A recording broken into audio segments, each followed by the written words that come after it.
So now we're going to learn about float. And float is, again, just like some of the other stuff we've learned in computers, right? Just look to the word. What's the word mean? And so float means we're going to float. We're going to float something. And so if you float something, you should think that, at least for me, what that brings to mind is I'm going to be taking something out of the normal document flow, and it'll be floating somewhere.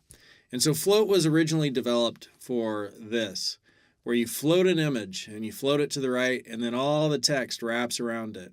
And so what happens when you float something, and so here's an element. This element is an image. It's been floated to the right. This one's been floated to the left. And what happens when you float something is text and other inline images wrap around it. Okay, so we're going to be learning about float in this section. We're going to see how to do this. And there's a few issues with it. Like if you float something inside a container and there's not enough, like the size of the container is smaller than the size of the thing you floated, the thing you floated overflows outside the container. That's called overflow. And so you could fix that by putting on another CSS property called overflow with the value of auto, which is why this page is called overflow auto. And that will keep it from flowing outside the container it's in. And then you could clear floats, because like when you float something, right, here's another kind of example of overflow auto. But when you float something, like it's floating, and then all the other elements that you put on your page are going to be beneath it. So how do you like make an element not go under it but stop, right? Like I want to make it stop right there. So like that, right? So instead of it going under and that thing is right here, it's still floating. But now right on this element, I've told it to clear, right? I've said, hey, clear left or both would work in this case. So here's another example of that. Like these guys are all floating, and you could start to see the layout possibilities. So originally this was designed for images, right? Like, hey, float an image, have stuff wrap around it. But then it started to be used for layout before they had Flexbox, and people use this for layout. So, you know, if you float things like this, cool. There's kind of like wrapping, make them different sizes, have them fit. Nowhere near as cool like as Flexbox. Nowhere near as powerful or as flexible as Flexbox. So we don't really want to use floats for layout.